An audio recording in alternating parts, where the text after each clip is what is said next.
Alright. I'm going to keep the commentary low because that's not the main focus. Yep, no problem. Alright, so we're looking at Mario versus Greninja. What was your thought process for the banning stages against Greninja? So, basically, one, I knew I wasn't getting battlefields, right? Otherwise, I would have went there. Right. Flat stages, I can't play around his shurikens better than he can play around my fireballs on flat stages, so I avoided those. I know he has his offstage kill confirm with down tilt forward air, um, able to kill relatively early, so I stayed away from town as well. Um, my go-tos were going to either be small battlefield or small battlefield, PS2, or Smashville.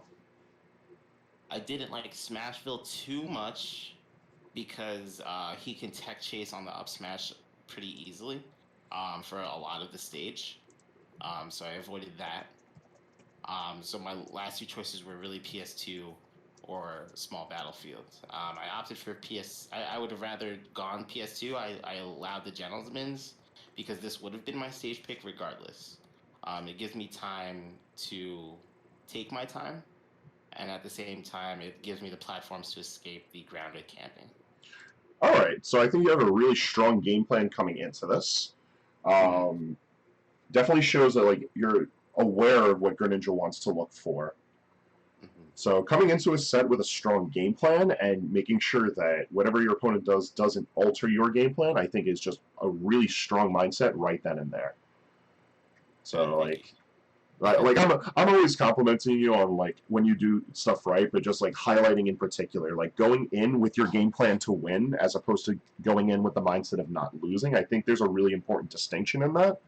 So like keeping your resources as strong as possible right out the gate is a key factor. So I'm gonna start playing this, and once I pause, I'll ask more questions. But let's see what we got. Yeah, of course. Projectiles right out the gate, of course.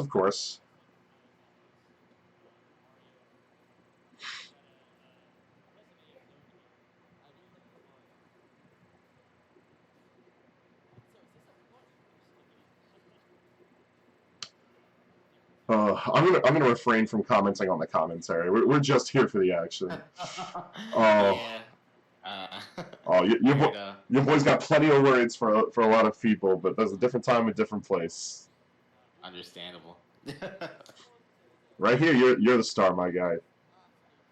Okay, so I'll pause right here because this was the first point where you had stage control and it swiftly let go.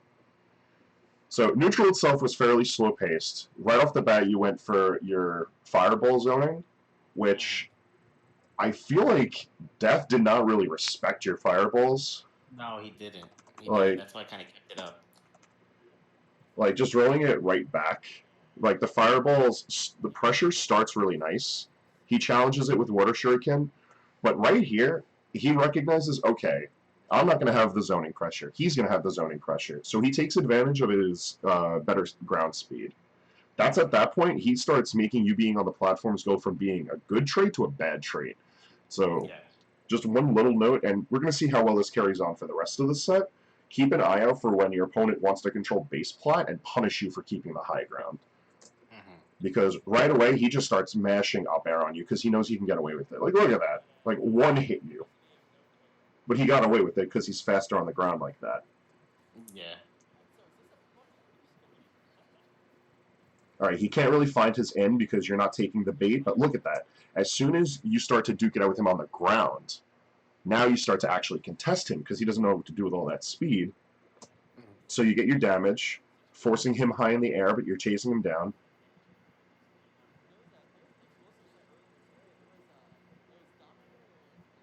A little bit of shield pressure, solid parries, and you make the most of it, getting us to the ledge. Now right here, you committed OD hard, like early on. I feel like this was a point where you could have gone back into your slower methods. Maybe one thing I feel like I haven't seen you do in a while is like you used to dash attack the ledge a lot. Yeah. use a dash attack the ledge a lot, or like wait it like roll distance for like down tilt or something like that. Given the earlier percentages, I feel like that might have been a play. But what was your mindset for that one? So yeah, I would say my mindset here, especially, this is the first time I had him at ledge, so I really had no information to like go off of. I don't know what his go-to ledge options are. I don't know what his mindset is for ledge, right? So I covered I basically covered the not super safe option, I would say, but kind of like the what's the word? What's the word? The common option, where as soon as you run out of invincibility, you roll, right? Um, so I went for that. Um, who was it? It was Leo who says, no matter what you do on ledge, always cover roll, right? Which was a very good mindset to have. Yeah, and I know John Suarez kind of shared that with me as well. Um, though I do agree, this coverage is a little bit too committal, right? It kind of it keeps me in that spot for a good amount of time. I wouldn't say a super long time. Um, Yeah, but given but Greninja's speed, like any commitment, no matter how hard or not, like Greninja's using that time to either rush you down or just get the hell out because he's fast. yeah, That's going to he's be like a one of the bigger things looking at this is like regardless yeah if Dad's doing something right or not, like Dath is just he's got the faster character on the ground, so he's going to be able to get away with more options than you will. yeah. All right, so going back to playing. Hold on, there we go. Okay. All right, so you keep him down, and you're keeping him down good. The back airs are keeping him in check very nicely.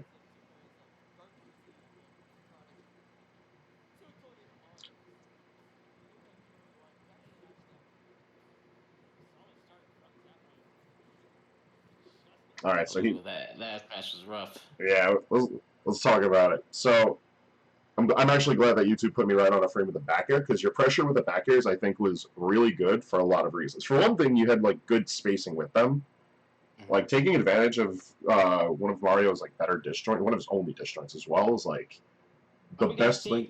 We got Kate. You got Kate. Mario never really got Kate like that. You got Kate like that.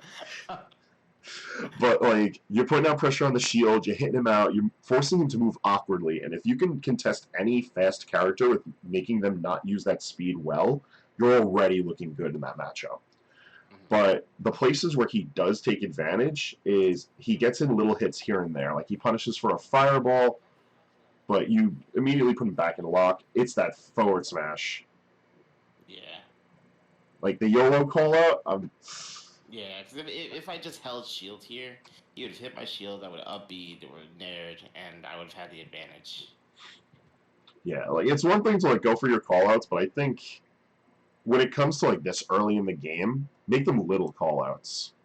Because I feel like if you can at least keep his feet off the ground, then like you're gonna still make him second guess a lot of things, but you're not showing your hand. That way, if you catch him slipping later and you pop him with the forward smash, he's not jumping. Why would he jump? So let's get him rolling. Let's see what happens. He hits you with the thing. Really good fireball. All right, once again, another smash attack trying to catch him out, but Greninja is too swift, and because of that, he just gets a cheap shot in on you, and now he's got the stage control. That landing was hella risky, but Dath's positioning was shit, so it did not matter. Yeah, I did not mean to do that. All right, listen, as long as you know. But hey, listen, I'm not here just to point out your mistakes. We're pointing out his mistakes too, and how you can capitalize on them. So, absolutely, getting a second lease on life because he was slipping, and ultimately one of your smash attacks does catch him out. Up smash is just as a solid coverage option out of shields. I actually like that option a lot. It does get a bit predictable, so it is one of those things I feel like you're better off with just holding on to. smash. Yeah, up smash out of shield I think is really reliable, especially when you've got someone approaching you from the back. Because if they're coming from the front, well, you can just grab them or nair them, and you have a bit more advantage. But no, solid call out nets you the lead. You immediately retreat to the plats. I like the falling up air instead of the fireballs.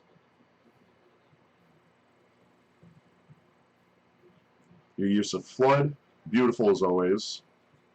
Thank you. Staying super evasive and holding on to that jump, super important. Unfortunately, that landing was a bit much. Yeah. So you get yourself to the ledge. You don't want to get locked down at ledge by Greninja because Greninja's kind of dumb. So you opt for like high recovery. You miss the plat. Were you trying to just get away? Like what's up here? Yeah, I think I was really just trying to get away.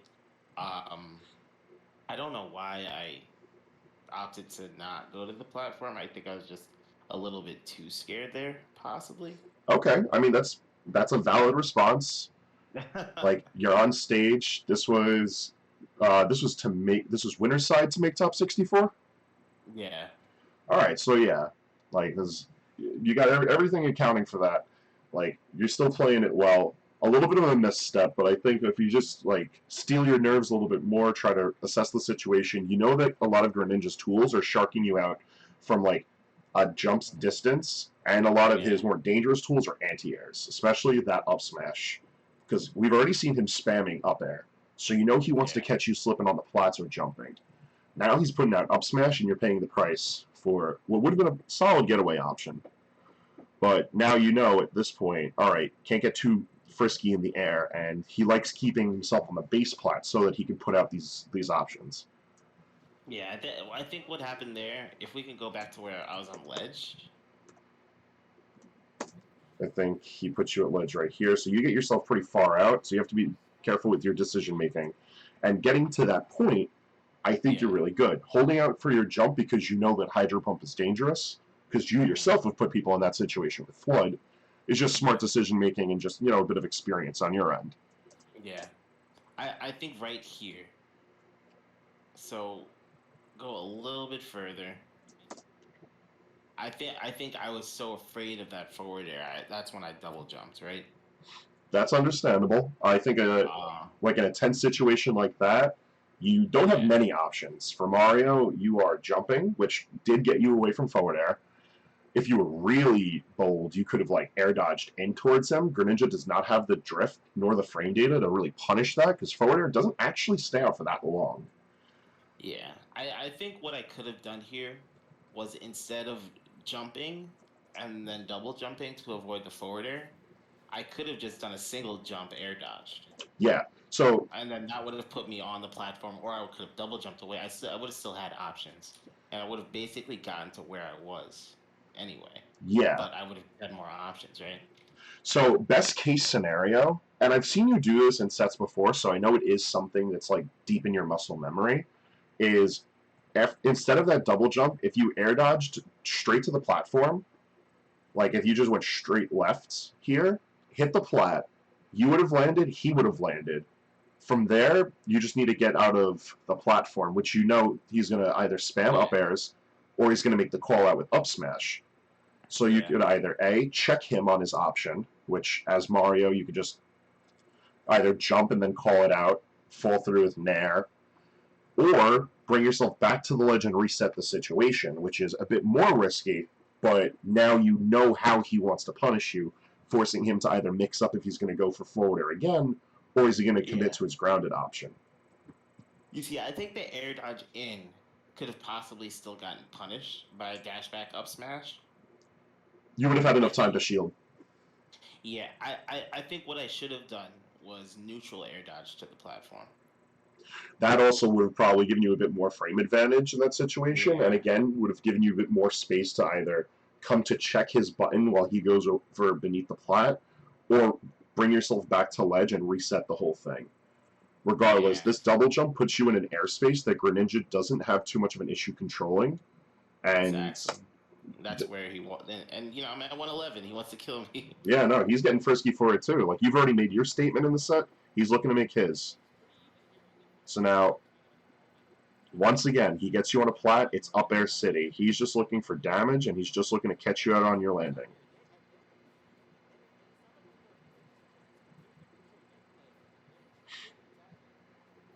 He doesn't really know how to approach on your fireballs from a specific distance.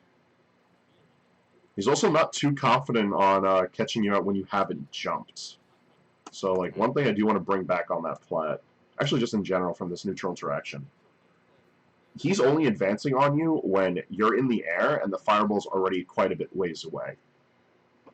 So one thing you as a player need to be a bit aware of is because you like to zone with fireballs. You like to put out the fireball, chip the damage a little, slow down your opponent, give yourself a lot of time to assess what they're doing. I think one thing that you need to not stop, because one thing I do want to highlight, I've never told you to stop those fireballs. I love those fireballs from you. But there's a thing I want you to do where you add another layer to it, where I want you to like further condition your opponent and catch up on their habits on how they react to fireball. Because some people are just they're gonna just rush right through. They just want to hit you. So they're gonna take all that damage. You can take advantage of that. Some of them are gonna sit there and shield. Some of them are just gonna be cowards and stay on the opposite side of the field. They don't want to get hit by the fireballs at all. Pick up on that information and stop and go with how much pressure you put out, and threaten just staying on the ground. You see, I think that's what I tried in this, because if you go back a little bit, you'll see him throwing the fireballs out, and I do try to punish his landing with an up air. I just like, I kind of just like throw it out though. It's like I'm almost not ready for it. Yeah, I think it's like right here. You see that? I think it's another one of those I situations. He's jumping over them, and I'm like, okay, I can catch him, but I don't.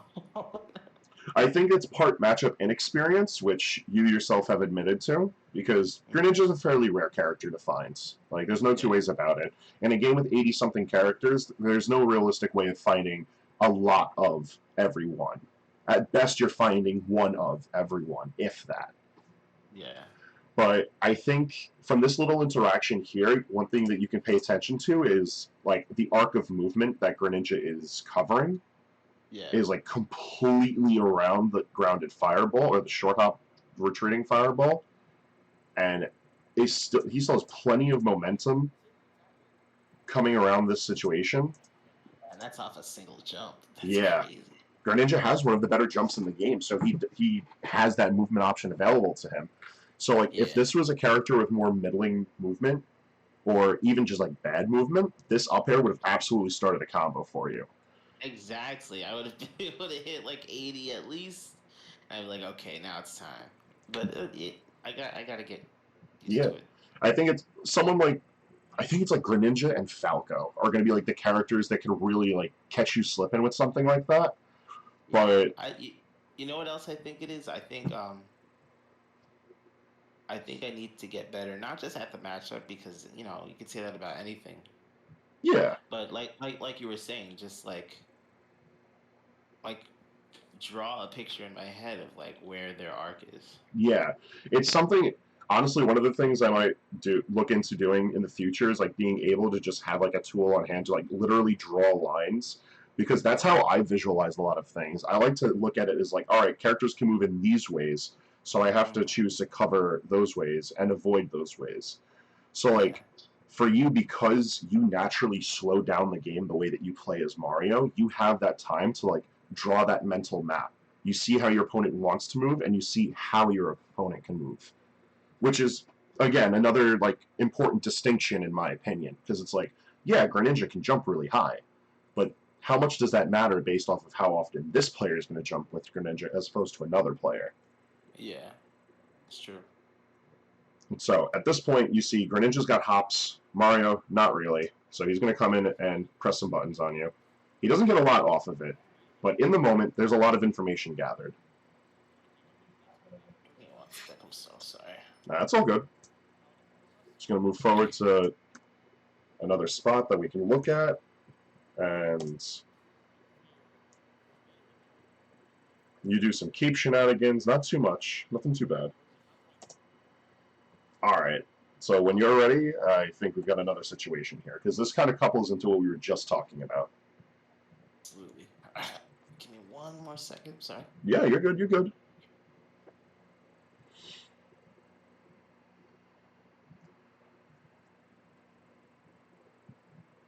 Yeah, I think the overarching discussion of movement is probably what's going to be what we're talking about here.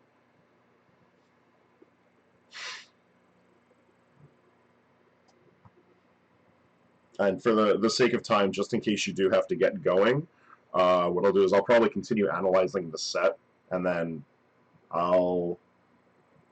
What I could do is I could probably get the, what do they call it on, what does Twitch call it? Highlight. Twitch highlight.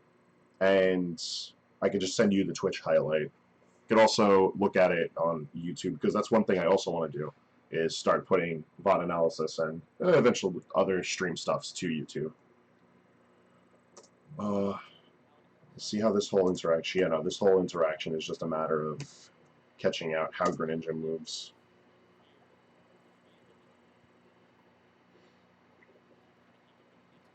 But for what it's worth, Dath also can't get a lock on how Zaki's moving with Mario.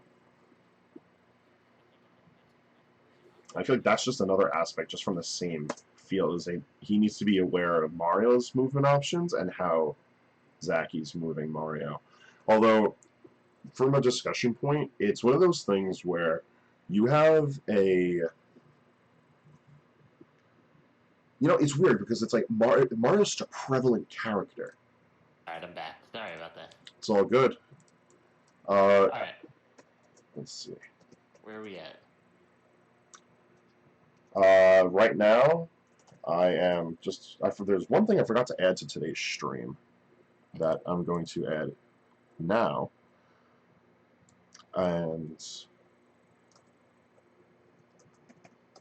let's see. Does it add in right? Oh, it did! Oh, look at that. Okay. Okay, so I'll save that there for later. So, one thing in particular that I wanted to look at is, just as you need to get a lock on how Dath is moving around, Dath also needs a lock on how you're moving around, because he's putting out a lot of options that don't particularly cover much, and it's because he's expecting you to move in a certain way that... You know what's really interesting, too? What's up? When I'm coming from ledge, that one time that got me killed, I could have reversed Fireball, but I think I refrained from it because I wanted to mix up my movement. And I don't think that was a smart decision, because it hasn't even been a stock yet. There's no way he was used to my movement by then. Yeah, and I think that's really evident in this interaction right here. He presses you to the plat, and he fails to get an up air, and he's just putting out options here. He can't hit you after down tilt. He doesn't catch you with like a panic jump. So like, he hasn't caught on to you yet, and you're still acclimating to him. So one thing that I want you to try to do the next time that you're playing against this, specifically save this against an opponent that you've either lost to before or against someone who you know is at a higher skill level, and just start out with like a really basic plan of buttons to press, and then bring yourself up to like your normal style of movement. Because I feel like one problem that I've seen in your play is you show your hand too quickly, and by that I mean you show that you're very fluid with your movement, and you're very willing to play passively. If your opponent gets a lock on that really early on, then they know to wait for you to mess up your movement, and they know that they can get aggressive. But if you hold out on showing that, you're forcing... First of all, you're forcing an opponent who doesn't know you. They're going to think you're just another Mario, so then you catch them by surprise. But then if you're playing against someone who does know you, this especially applies to the folks on Long Island who all know how good your movement is. They're waiting for you to show the spicy movement. So if you stay really reserved, all of a sudden their game plan's thrown out of whack, because then it's like, well, why isn't Zaki B reversing? Why isn't he jumping all the time? What's going on? They're expecting you to be somewhere. You don't show them that you want to be there yet. Being able to shift gears like that, I think, is really important when you're a movement-oriented player or when you have a movement-oriented character. And for you, both of those things apply. Okay. That's a good point, actually. Alright, I'm basically going to, what's the word for this? I'm going to grind that out with all the locals that I can possibly go to, and just see how it works out. Right? Yeah, it's definitely one of those things where it's like developing a game plan. You have to like develop multiple layers to the game plan, and allowing yourself to like not show your whole hand right away. It's going to take some time to adjust, because you're going to want to be moving and grooving and going at full power. But when people expect that from you, they start to develop the counterplay. So if you don't give them that time to develop the counterplay, then they have to deal with like two versions of you in one set. And that really hurts people who aren't aware of how you play, and it has an impact on people who are aware of how you play. Yeah, it's like I think about it like sports, right? So I'd say like air hockey is probably not that air hockey is like crazy competitive sport, but it's just the easiest thing to say because everyone's played air hockey, right? Yeah, Um, or it's like if somebody starts off slowly pushing the puck around and you counter it, it comes back slow, like kind of like you're playing with like a little kid, right? And you're just like, oh, this is how you do it. You're trying to teach them, that level of slowness, right? And then 2 points away from game, you immediately just kick it up a notch and just go extremely quickly. That person's gonna exactly. have no idea what the hell's going on because they're not used to that kind of movement. Yep. So maybe I want to apply that here. hmm I'm Okay. personally of the opinion that a lot of mindset and like thought processes from traditional sports and even traditional games like air hockey still counts. A Hmm. lot of that can apply to fighting games. It's just not like a one-to-one translation. So like with Yeah. especially with Smash, because Smash is very much not like a traditional fighting game with how many different things are in play all at once. Yeah, Hmm. it gets a bit abstract with the comparisons, but like the core idea is still there, where like you don't want to go all out immediately because then your opponent's going to get used to you going all out, and if they know you, they're going to plan ahead for you going all out. Okay. I All right, think uh I think we're in a good spot. All right. Let's look at this. all right. So moving along, right here, you go for one of your more classic edge guards that involves Flood, and I think I paused on the perfect frame for why this is a mistake. Flood's coming out. Greninja's already committed to his double jump. Now, at this point in the set, you've already seen that Greninja is going places if he's going to jump, especially if he's double jumping. So before we press play, I just want to say, looking at this right now,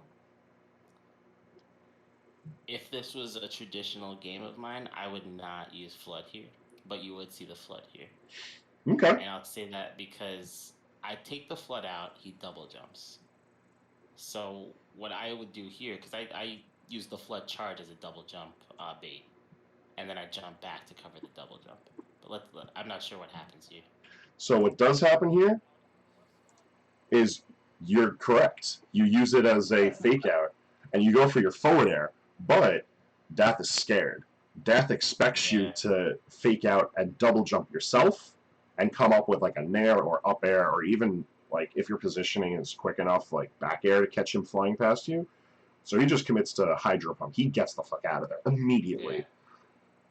So because you've already committed to a lower option, he just went for the high option. It works out nicely enough, but you're swift on your feet, so you move along. And now we've got the return to neutral. So as far as option coverage goes, I think this kind of goes into what we were just talking about like the layers to your game plan.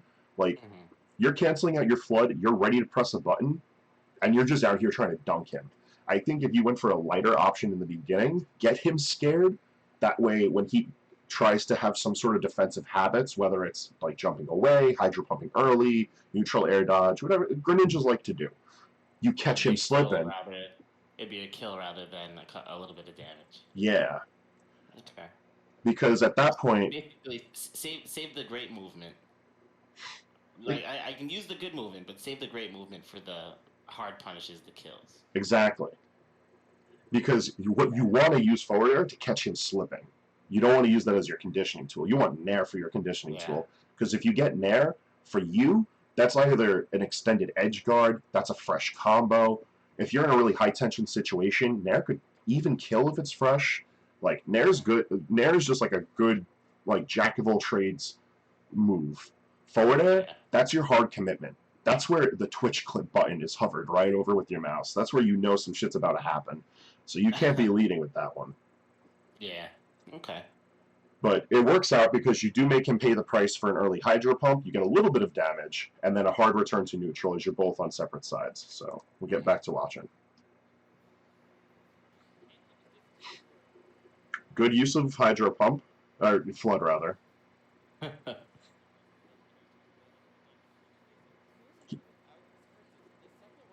All right, so once again we've got another smash attack for some sort of hard call out. He, I feel like On another opponent, if he tried to jump over to cross you up, you would have caught him in the act. But this is another instance of you not acclimating well to Greninja's movement. Mm-hmm. So you get caught out for it. But Dath doesn't really like make you pay for it. He was not expecting how you were moving, and because of that, he was not able to edge guard you well. He does manage to press you again, although this time he caught onto your lower recovery. He committed really hard with Shadow Sneak, and you get away with it. But I think this is a really good example of showing that like your movement is strong, you know what you're doing, but your opponent has to learn what you're doing, especially because this is someone who isn't aware of you.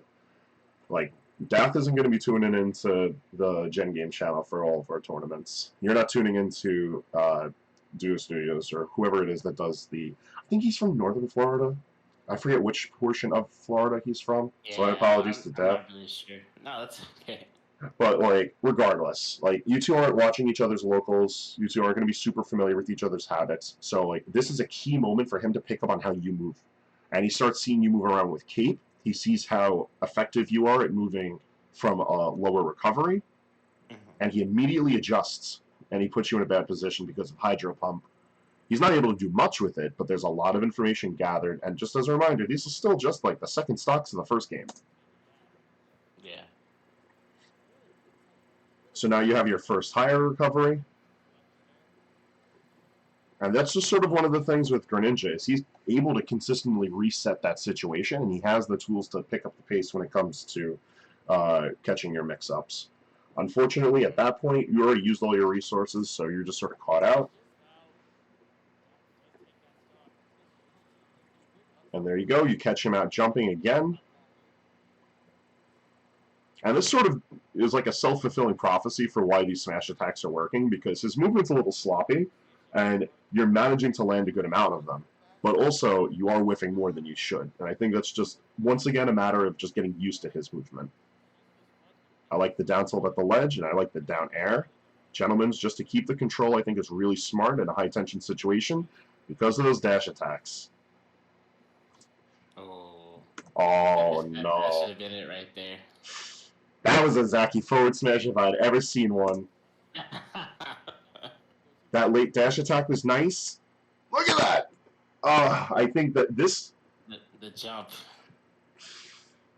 The jump. The jump, man. You could have stayed grounded here. If you stayed grounded, you would have gotten up smash immediately.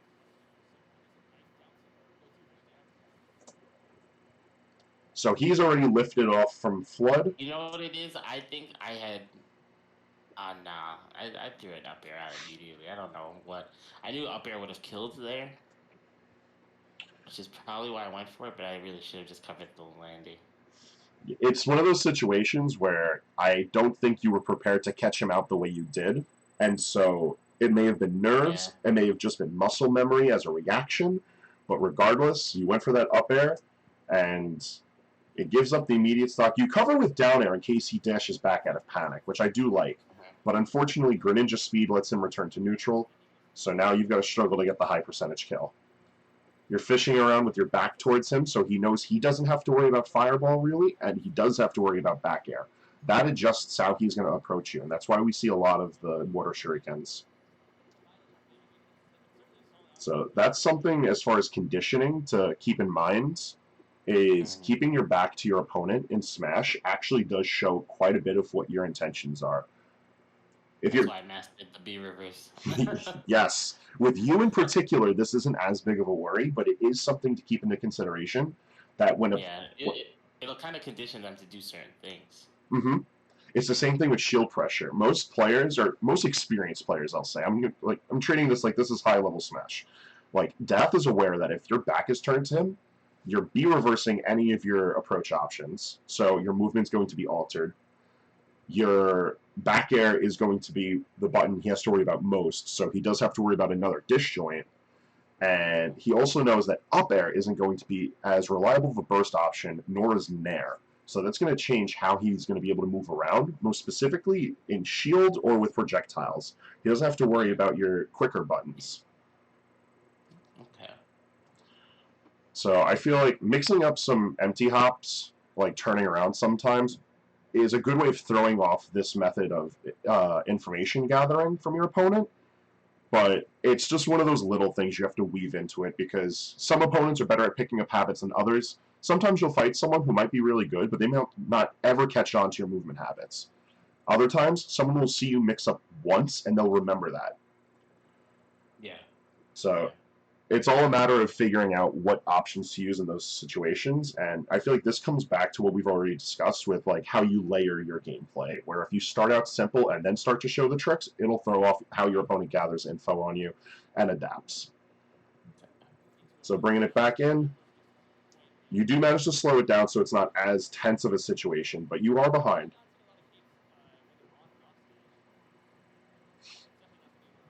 And as part of the course, you are approaching with your back to him. Back air's coming out. He's shielding accordingly.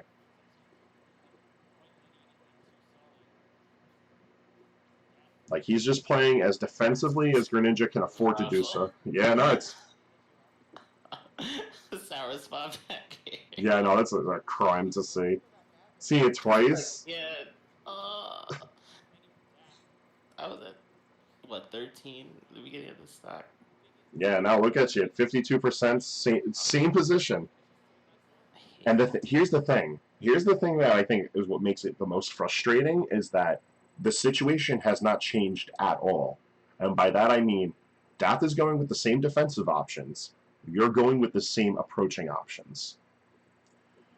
Now, you're kind of hard-pressed to do something in this situation, so I don't blame you. You are forced to be the initiator due to being from behind. But you don't mix up how you approach. It's either the double fireball or the approaching with your back to him, prepared to back air. I guess it's hard because, one, I know at this moment two things are happening. One, I'm looking at the timer, right? Which is important. I remember looking at the timer. I don't know if it was in game 1 or game 2, and being like, shit, he might go for a timeout. And I also remember getting those 2 back airs, being like, if just one of those hit, I wouldn't be in this situation. It would be even. And the last bit is, how else am I supposed to approach Greninja? Like, what the hell? Yeah, no, it's hard. It's hard, but I feel like in this situation, I was tight. I was definitely tight. And you have every reason to do so. But what that ends up doing is it causes tunnel vision. You have your one way that you know is going to work eventually, but Dath is forcing that point of eventually to be a lot longer than you're comfortable with. Yeah. So I think this is just just dealing with match tension thing and recognizing that as Mario, you see these water shurikens coming out. You see him running. He's not doing a lot of jumping. He's only jumping to avoid your fireball pressure. From there, you could start running on the ground. You could start threatening with short hop nairs. You could start threatening grab on his shields. And if you start threatening with these grounded options, he's forced to change his game plan immediately, because he cannot afford to be on the ground with you. If he throws a water shuriken, you block it, you parry it, he's screwed. You cape it, he's in hit stun, and then you get your nair at minimum, or you get dash attack, which is definitely killing north of 200. Like, just being more aware of your grounded options, I think, is something you need to work into your overall gameplay, because your air game is what makes you, you. It's what puts you a cut above the rest. But I feel like in that search of refining your airplay, you have left behind a good deal of your more grounded options and a more grounded sense of neutral, which I know if you're more aware of it, you could just pick that right back up. Because it's not like you like left it at home and moved away. It's just you need to be reminded. And I think this is a key situation. In my left pocket the whole time. Yeah.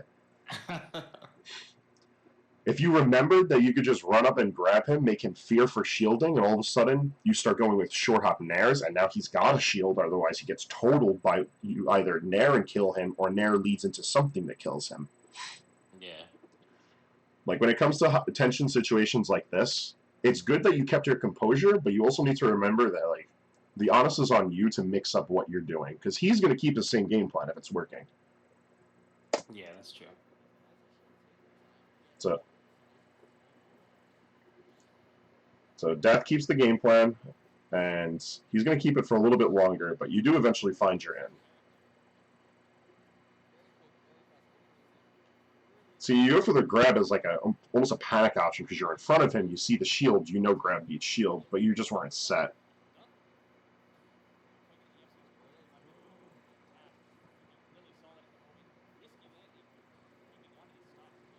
Oh man, Yeah, it's frustrating to watch. It's messy, but it's better to watch it that way you don't recreate it with another set. Yeah. That was the riskiest up B ever.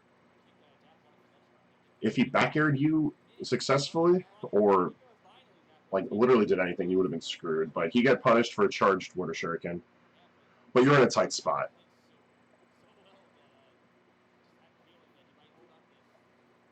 Alright.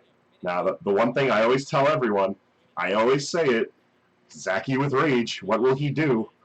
Unfortunately, it's too little too late, and one fireball too many. You know what else, though? This is when I looked at the timer. Yeah, 60 seconds on the clock against a player who's as defensive as Dath is frustrating. Yeah, I think that's why I went for that aggressive option there.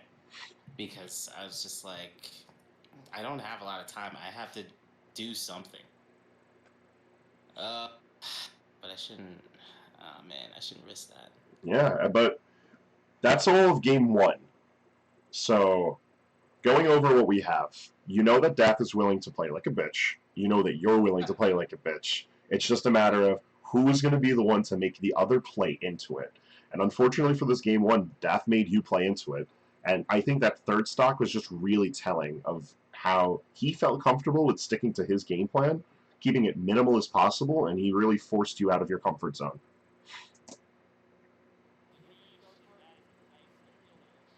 Alright, and we're going to skip the banter between the casters because I'm not trying to be here for that.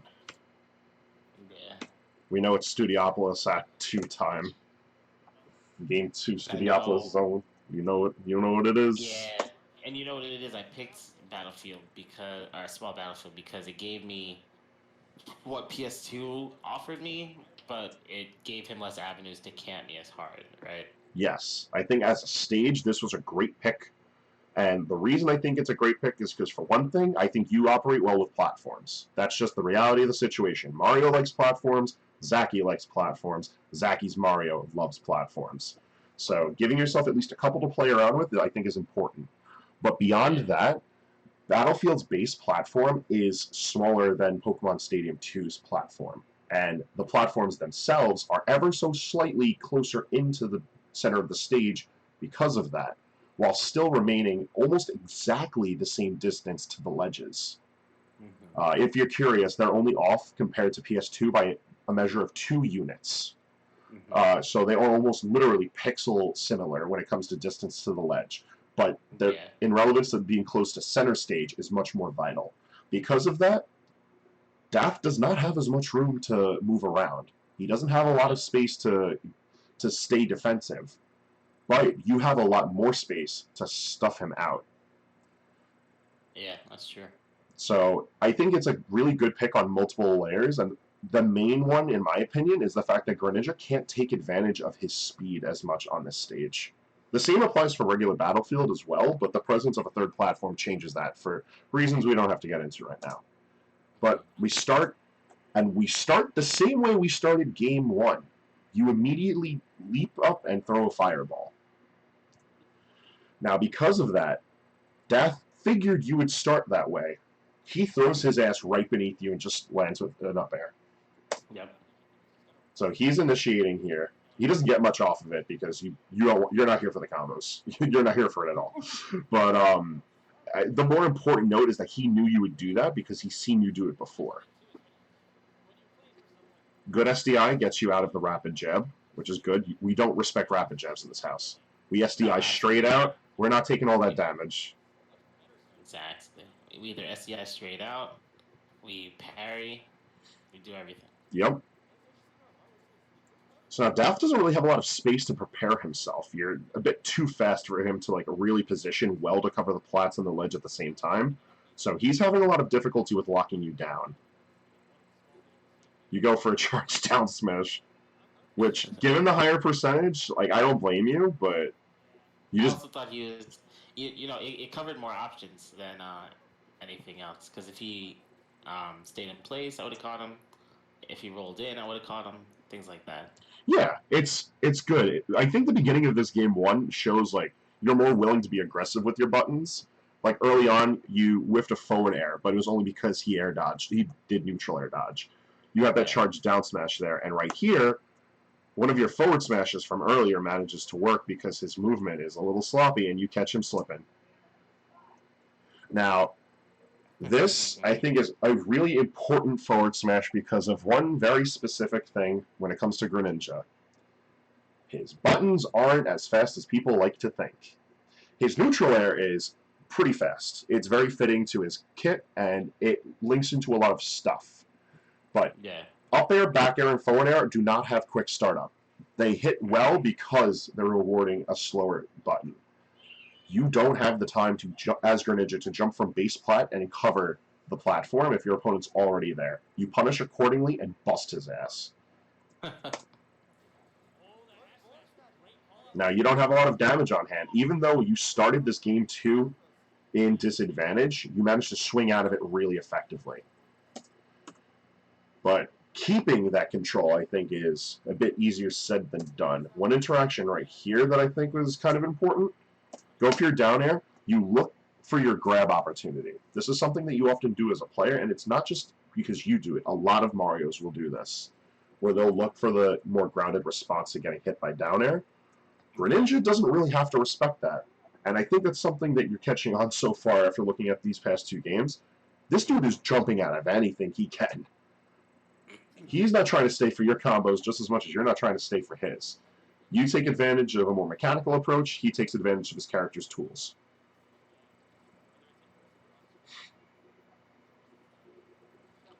Alright, so now we have a similar situation to the last stock of the last game, where you're going with your back to Dath a lot so that you could back air him.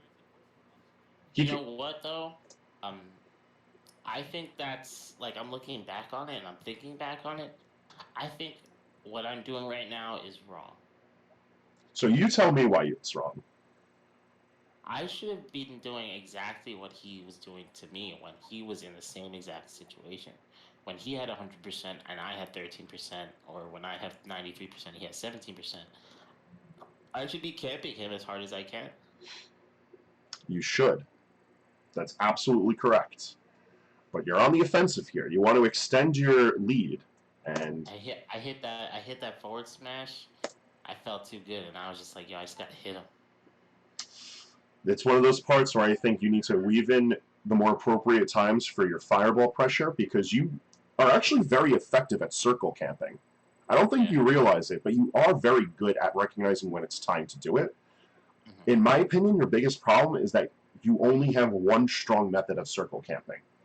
And I think it's on you to practice other methods of camping, recognizing good positioning on stage and changing how you move between those positions, and do it in ways that doesn't involve like your high up fireballs.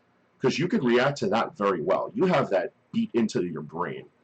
But having a more grounded approach to circle camping forces your opponent to constantly change up how they're approaching you.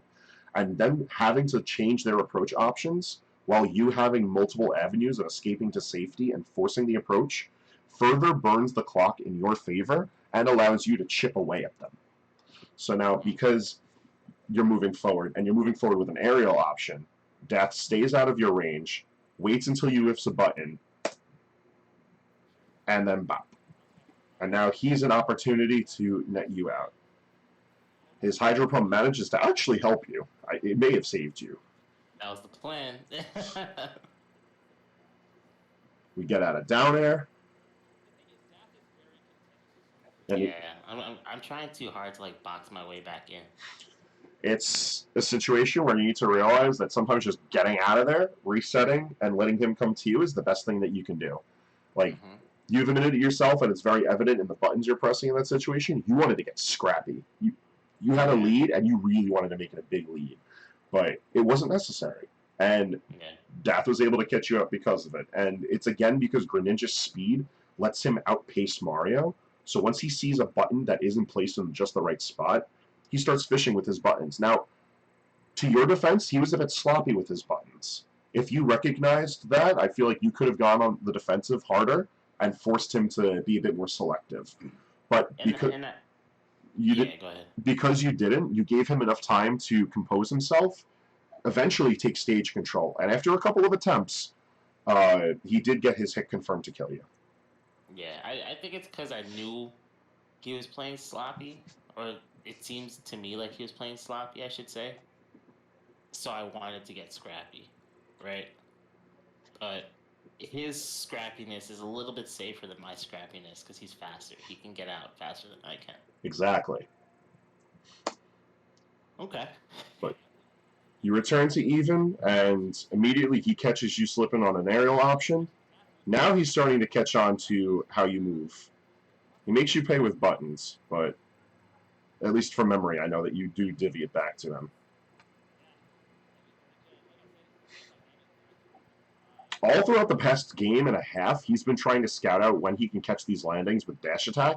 This is the first time when he really starts to get it going. I think yeah. I also think it's because I'm also playing sloppy now. Yeah. And I realize I'm playing sloppy, so I stop right there. If that makes sense. It does. Like, even in high-tension situations, you have the presence of mind to tell yourself to wake up. And I think that's just the mark of you being a very experienced and well-practiced player.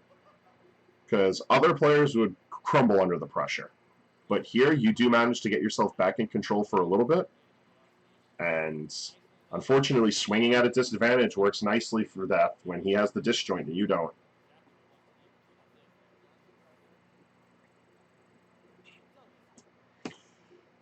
Greninja speed. Just Greninja speed. So close. I need to see how close. Literally, if it was a cartoon, there would have just been a smoke cloud there, and you would have just pushed the smoke cloud. Oh. Now, this is not the first time that he's double jumped out of pressure. So even though you have the positioning right, being aware of his options is something I think you just need to keep in mind for characters, especially the more slippery ones like Greninja, because my man is far gone. And you struggle a little with locking him down at the ledge. So you immediately dash back to cover the roll, which is fine and dandy. You've jumped. You've got him in check. You know a button can be pressed. But you know he's still got something up his sleeve. So you immediately go to try and check him, and he's just getting out of there. You know what? I think when I'm covering jump like that, I should just be throwing out a back air because I can. You know? Like, there really wouldn't have been much of a difference between me empty hopping like that and waiting and throwing out the back air immediately. Yeah, back air would have potentially caught him or forced an air dodge out of him. Regardless, it would have elicited a reaction that wasn't double jump. Yeah.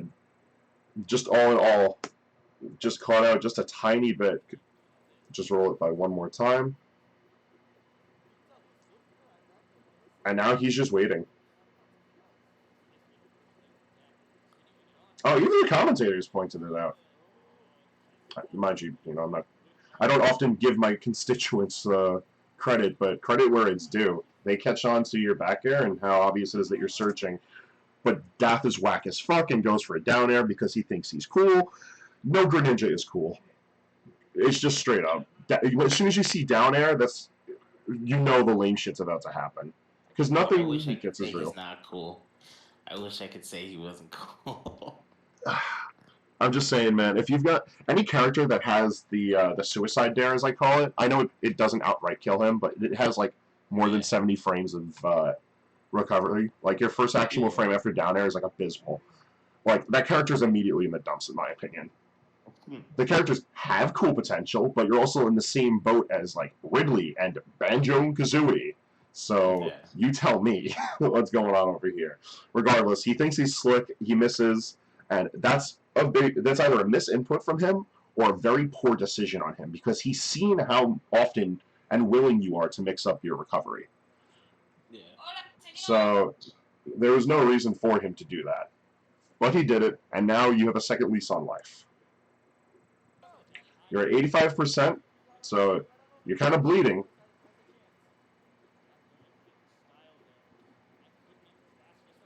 Alright, some Mario buttons, but he escapes immediately.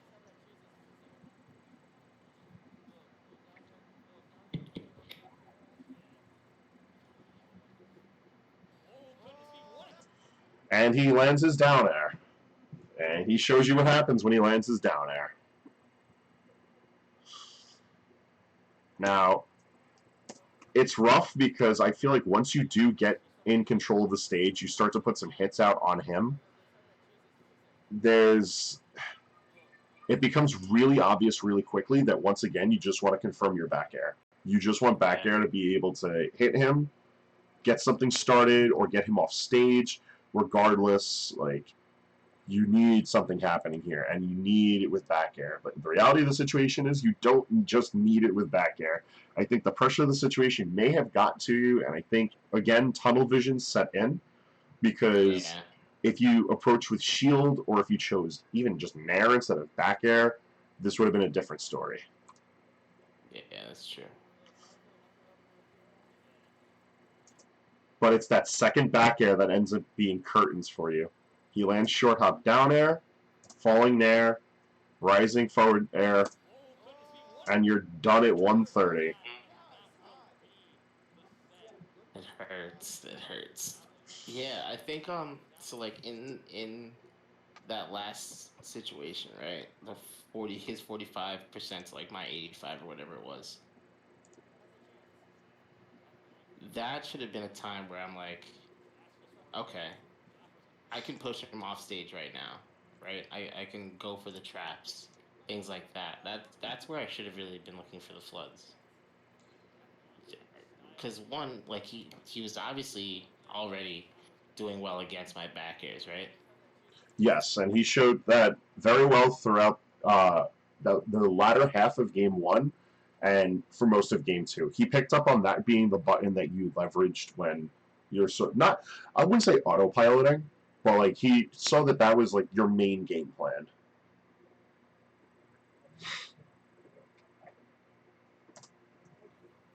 And he had it ready. He had the responses on deck. So now, going over the past two games, what do you have? What have you learned? So there is more than one way to. Yeah, there's essentially more than one way to keep my opponent off of me, right? I don't have to go for. No, not just that. Actually, the fireball camping was working out really well. Actually, I'm mad I didn't do it more.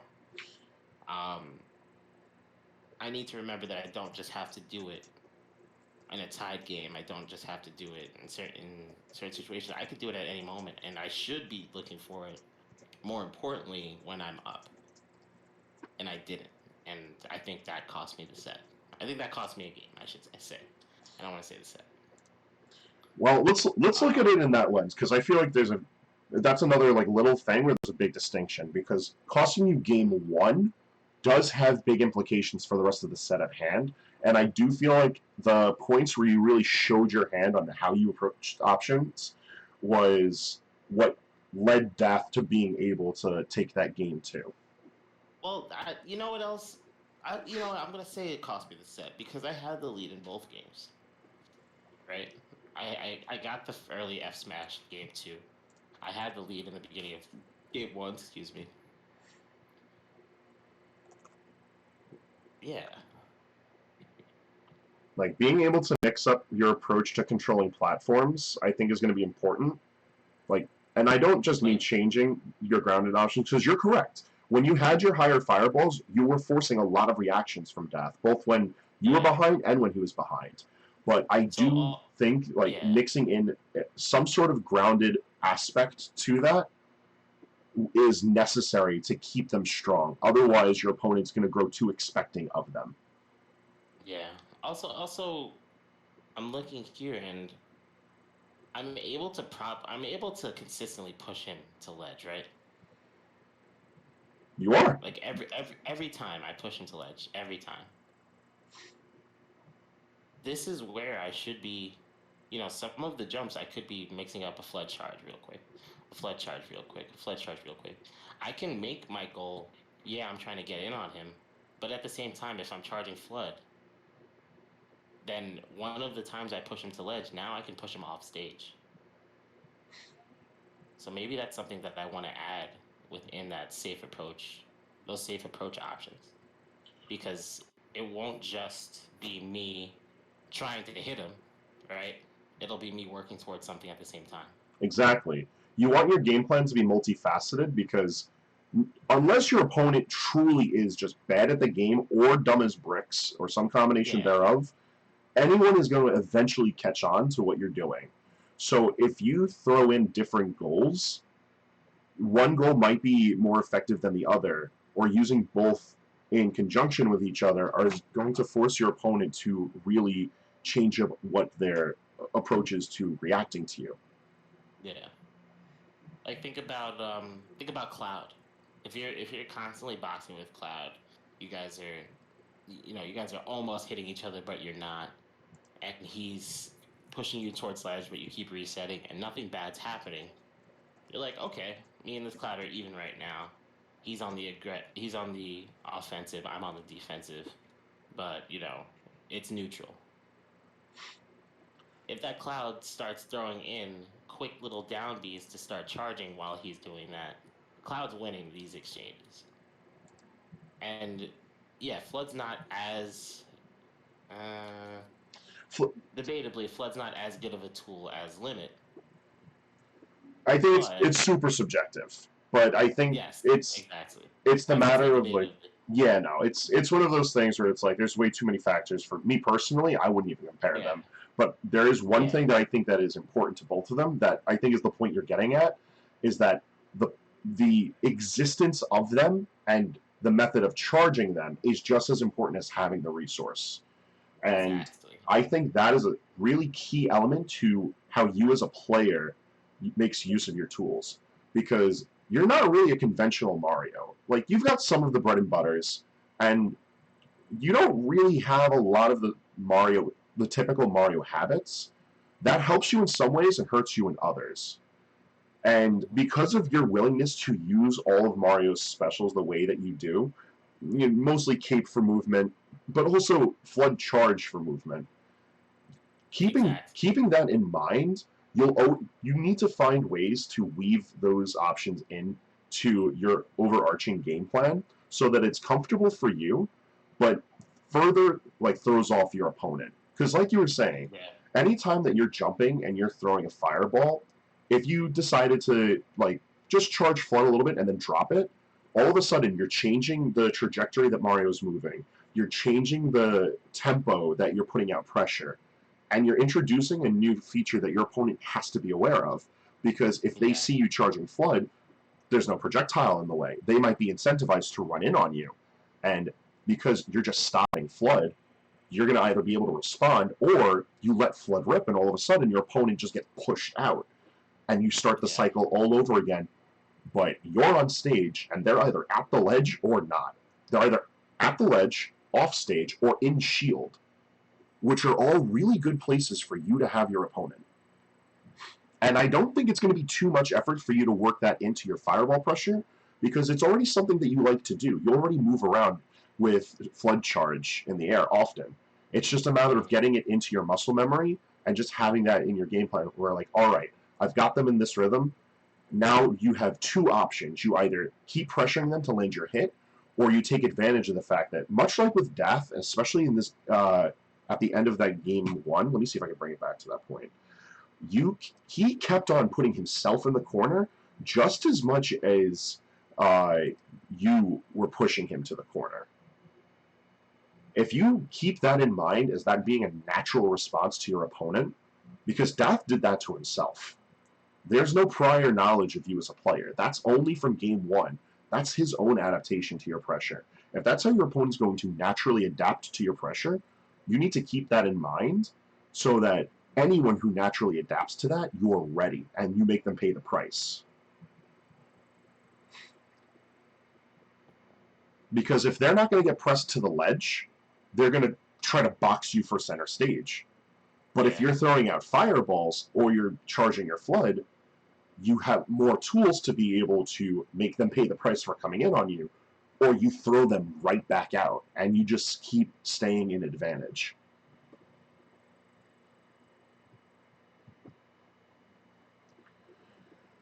All right, I think that's all I can get out of these 2 games with you. I think I've taken quite a bit of your time, but like I promised, dude, I could really make... This was about an hour.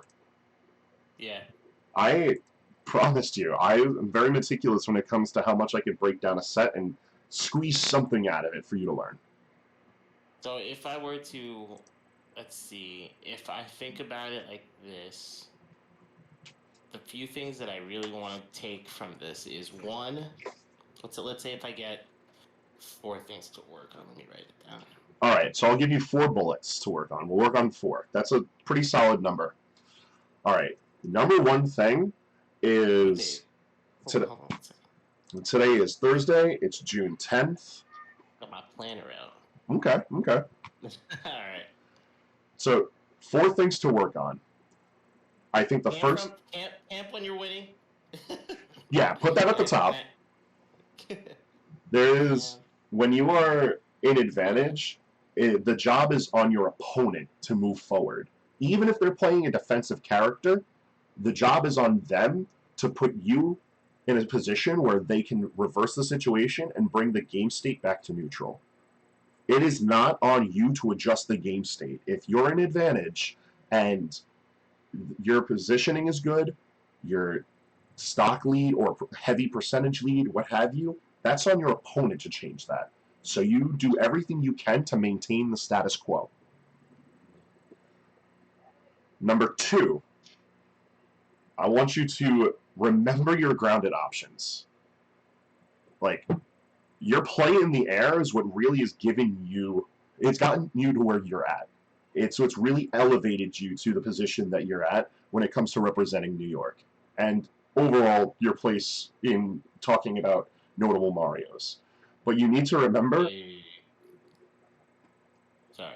Go ahead. Yeah. You need to remember that Mario's grounded pressure is equally respectable. You have to be careful of down tilt at the ledge. You have to be careful of Mario's grab because his throw game is really dangerous. Yep. You have to be careful of just sitting there and shield because if Mario bursts on you, you have plenty to worry about. Up smash out of shield, back air out of shield, grab once again. Like, especially against characters that don't get a lot off of grabs. Yeah, and that's something that you have to recognize as a whole as well, because Greninja doesn't really get much off of grabs. So shielding in that matchup, in specific to this VOD, like, shielding does carry more merit than it would against, say, like, Yoshi, for example, or... Who else gets a lot off of a grab? Kirby, actually. We'll use Kirby as an example. I mean, Mario... there you go. Luigi grabs you, and if you're slipping, you die. But as a balance mechanic, characters that are swift like that don't really get a lot off of grab. Because, like, another character I can think of right off the top of my head is Fox. Fox is fast as fuck, boy. He is grabbing you. What's he going to do? He doesn't have a kill throw to his name. You're not scared of that. You shouldn't be scared of Greninja grab either. Like, forward throw may kill you at, like, north of 170%. Yeah. But if you're in a position where you have Greninja trying to kill you at 170 with a grab, then you're at a position where you're very much in the lead and you've exhausted as much as you can out of one stock. So, under normal circumstances, you ought to be okay with that. But, like, Greninja doesn't have combo throws. He doesn't really have kill throws. He doesn't get much off of up throw because he's actually his buttons are too slow for him to properly juggle like that, unless it's like north of 100, in which case, you're Mario. You can do whatever the hell you want in the air, and he's not catching up to you. So, make that as like a little sub-note to this one, just being aware of when your grounded options are stronger or weaker, because if you're in a matchup where you don't want to get grabbed, then obviously your game plan of being very fireball heavy from the air works much nicer. But in a situation like this, being reminded that your grounded options have value is something that you just need to lock deep into your play. My ground game. That's the thing. My ground game is good. I just need to like use it. Yeah, that's like I led with that in the beginning of our set analysis. The way that I treat it is like you never stopped having a good ground game. You just don't do it as much anymore. And that's why I specifically worded it as you remembering your ground game, not just you developing one. Because you don't need to develop one. You have one developed. You just need to remember that you have one developed. And then moving on into point 3, balance how you want to play on the ground and how you want to play in the air. And the reason I word it like this is because it's not just like when you're in advantage or disadvantage. It's just a matter of literally like choosing more grounded options in your circle camping and choosing more grounded options in your ledge trapping. I think is going to infinitely help you as a player because it's going to introduce more ways that you don't have to struggle for the kill, and it's going to force your opponent to spend more time adapting to you. Yeah. So true. Okay. Yeah. And I'm good at those. I should be doing it. The fourth. The last one, or what do you have? Because I have another one. So the fourth note that I was going to have for you is just remember that you're a patient player. Because there's a couple of times where you're staying patient. You're keeping the status quo. You're waiting for your opponent to slip, both when you're trying to approach and when your opponent's trying to approach. And I think the pressure of the time and just how long the interaction is extending gets to you. Just buckling down and just remembering that you can keep that status quo, like your opponent will break before you do, is really important. Yeah. Because you're a patient player, Zach. You're probably one of the more patient people that I talk to on a regular basis when it comes to like good Smash players. But you think I'm a good Smash player? I do. I've always held this opinion, and I've always said this, where I think you're good. It's just that I think your faults as a player are obvious. And I think because of that, once you see the faults in your play, you can fix them. Okay. I've always held this opinion. I've doubled down on it when I cast your sets. I'm going to triple down on it right here with this VOD analysis. I very much think that you're on the better end of players in Long Island, and you're right there when it comes to the better players in New York. It's just the faults in your play are, I think, easy to see, especially as someone who sees you on a regular basis. And because of that, it's easy to pick apart at those weaknesses. But I feel like the ways to improve on that, to minimize those weaknesses, will also couple into enhancing your strengths. Because if you're mixing up how you pressure someone from the air or from the ground, just as you're safer from holding your options from your opponent has to deal with 2 different layers of pressure. Yeah. It's like your problem gets worse, their problem becomes bigger. It's a big deal. And I think overall, if you study on those 4 points and then look back on this analysis and just keep on slowly integrating new ways that you can play, I think that'll take your play to the next level. Because I really think if you start taking advantage of how patient you are, you start realizing just how dangerous that is, you're going to have people sweating again. Well, I'm ready to make some people sweat. You know what I'm saying?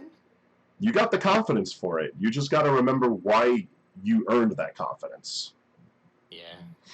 I think these are some really good ones that I really want to start implementing tonight if I could. I think the best thing when it comes to analyzing stuff is that it's never just like a checklist and then like you're done. All learning is just a never-ending journey. And when it comes to being in a competitive sphere, there's always new lessons to learn, and there's always new ways, like new improved ways to implement what you've learned.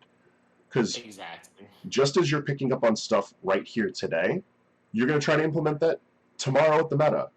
And then you're going to see what sticks, you're going to see what you're comfortable with, you're going to notice changes, and you're going to build on that. And just as you become a better player, you're going to have new problems to address. And so you start the process all over again. But you're starting with, like, you're on another step. It's like you're breaking through a plateau. and now you're just on another Yeah. level to grow through. That's the thing. I feel like in the last like couple of weeks, maybe the last month, every week has just been like breakthrough after breakthrough after breakthrough after breakthrough, and I'm trying to keep it going.